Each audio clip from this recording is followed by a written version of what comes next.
이슈 체크 시간입니다. 오늘은 어제와 그제 이틀에 걸쳐 기획보도한 코로나19로 인한 팬데믹 상황에서의 독거노인들의 생활 실태를 취재한 김석진 기자와 얘기 나눠보겠습니다. 안녕하세요. 네. 네, 우선 이번 보도는 어떤 취지로 기획하게 된 건지 궁금합니다. 네, 부산이 초고령 사회로 진입하고 있는 상황에서 독거노인과 관련된 취재는 많이 있었습니다. 네. 그런데 코로나19라는 감염병이 발생하고 나서 이들에 대한 관심도 높아질 수밖에 없는데요. 특히 노인들을 위한 복지시설 중 가장 밑바탕에 있다고 할 수 있는 경로당이 문을 닫았고 이로 인해 발생한 문제들 그리고 다시 문을 열면서 반가워하는 어르신들을 보며 그 역할에 대해 다시 한번 느낄 수 있는 계기가 됐는데요. 그런데 정작 이 경로당을 들여다보면은 할머니들은 많은데 할아버지가 잘 보이지 않거든요. 네. 왜 그럴까라는 그런 궁금증에서부터 취재를 하게 된 겁니다. 네, 그렇군요. 저도 가끔 경로당 쪽을 지나가다 보면 할머니들이 많은 이유가 궁금했었습니다. 지난번에 이와 관련해서 그 이유에 대해서는 보도를 했는데 할아버지들은 경로당에 할머니들이 많고 또 놀이 문화가 달라서 이용하지 않는다라는 그런 얘기를 하시던데 그 밖에 다른 이유는 없는 건가요? 네, 일단 우선 경로당의 그 회원분들이 거의 7대3 정도로 저 할머님들이 많으시는데요. 네. 이 경로당이라는 시설은 65세 이상이면은 누구나 회원으로 가입한 뒤에 이용할 수 있습니다. 그런데 인터뷰에서도 들었지만 65세 미만인 분들도 많이 계시거든요. 이분들은 경로당에 가고 싶어도 가지 못하는 상황이고 대다수의 할아버지들은 또 경로당이 답답하고 재미가 없다라는 얘기를 주로 하십니다. 그리고 경로당이 좀 큰 곳은 할아버지와 할머니들이 생활하는 공간이 이렇게 나누어져 있는데 대부분의 경로당은 한 공간에서 이렇게 생활하는 경우가 많습니다. 그렇다 보니까 할아버지들이 할머니들과 잘 어울리지 못하는 그런 환경이 될 수밖에 없다. 그런 이유를 이렇게 얘기를 들 수 있습니다. 네, 공간에서 비롯된 환경적인 문제도 있었군요. 그렇다면 독거노인들을 위한 복지 서비스도 남성이냐 여성이냐에 따라 다르게 접근해야 할 것 같은데요. 이미 부산시나 기초자치단체에서는 많은 복지 정책들을 내놓고 있는 것으로 아는데 어떤가요? 네, 그렇습니다. 노인복지관 등 노인 전문 기관에서 다양한 프로그램들을 만들어서 노인의 참여를 유도하고 있는데요. 네. 특히 독거노인에 대한 프로그램이 잘 운영되고 있다는 평가를 받는 한 복지관의 사례를 먼저 들어보시겠습니다. 코로나19 확산에 따라서 이제 식사를 못 하시는 분들을 위한 식사 배달 사업, 그리고 이제 거동이 불편한 어르신들을 위한 긴급 돌봄 위주의 생활지원사 파견 등 이제 긴급 돌봄 사업을 지속적으로 수행을 하고 있고요. 이거 외에도 비대면 서비스가 필요한 상황에서 어르신들을 관리할 수 있도록 그 휴대전화를 활용한 영상 통화를 실시한다든지 아니면 그 AI 스피커를 활용해서 어르신들의 안전 안부를 확인하는 사업들을 지속적으로 수행하고 있습니다.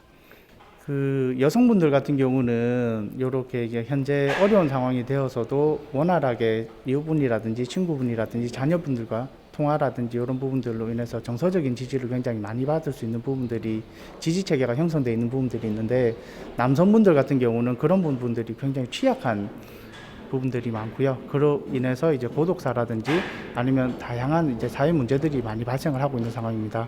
그래서 저희 기관에서는 그런 이제 독거노인, 남성 독거노인 분들을 대상으로 이제 여러 가지 프로그램들을 수행을 하고 있고 이제 텃밭을 가꾼다든지 아니면 이제 친구들끼리 모여서 이제 식사 활동을 할 수 있는 그런 이제 친구들 맺어준다든지 이런 활동들을 저희가 수행을 하고 있습니다.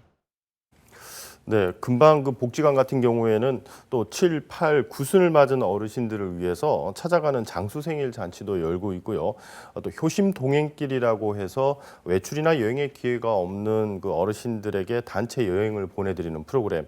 그리고 결식 위험이 높은 남성 독거노인을 대상으로 작물을 재배하고 또 요리 실습을 해서 그 요리를 경로당이나 저소득 가정에 나눔하는 그런 봉사 프로그램 등의 그 어르신들을 자존감을 키워줄 수 있는 다양한 참여 활동을 유도하고 있다고 합니다.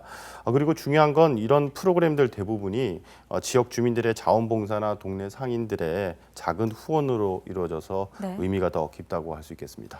네, 단체 여행 프로그램 그리고 요리 실습, 나눔 봉사 프로그램은 어르신들의 일상을 즐겁게 해드릴 수 있는 기회가 될 수 있을 것으로 보이는데요.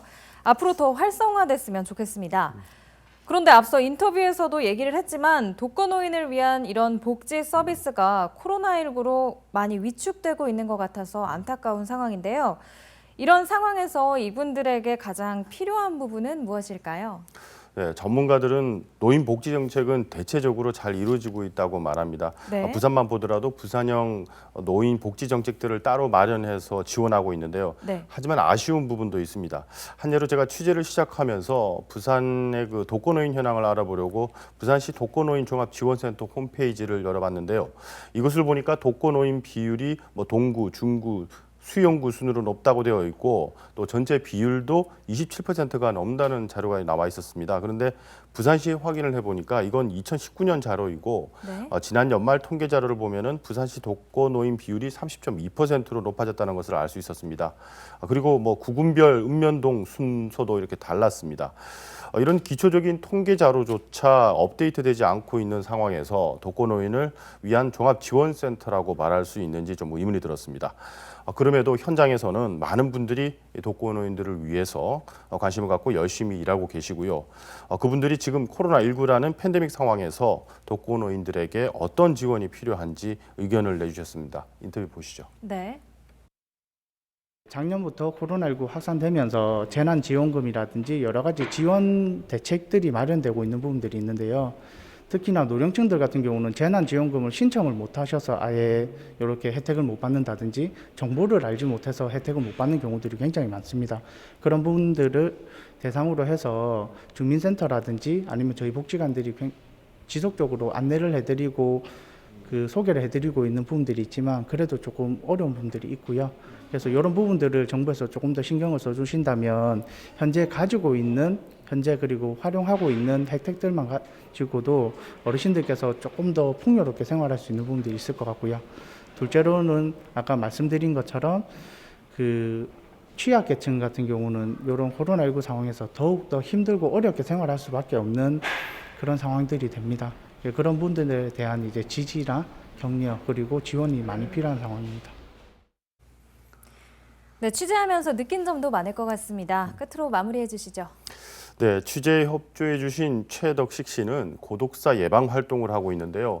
이분의 얘기를 들어보면은 독거노인들을 만나러 가면 아예 문을 안 열어주거나 심한 욕도 하면서 접촉을 꺼리는 분들도 있다고 합니다. 네. 그리고 이들 중에는 50대도 있다고 하는데요. 독거노인은 아니지만 고독사의 위험이 있는 1인 세대가 점차 많아지고 있다는 거겠죠. 이처럼 사각지대에 놓인 1인 세대나 독거노인들이 주변에 많다라고 얘기하고 있습니다. 우리가 계속해서 이분들에게 더 많은 관심을 가져야 하는 이유는 이들의 얘기가 다른 누구도 아닌 나 자신에 가까운 아니면 조금 먼 미래의 이야기가 될 수 있기 때문입니다. 네, 행복한 사회가 되기 위해서는 독거노인에 대한 따뜻한 관심과 손길이 더욱 많아져야 할 것 같습니다. 오늘 얘기 잘 들었습니다. 김석진 기자 수고하셨습니다.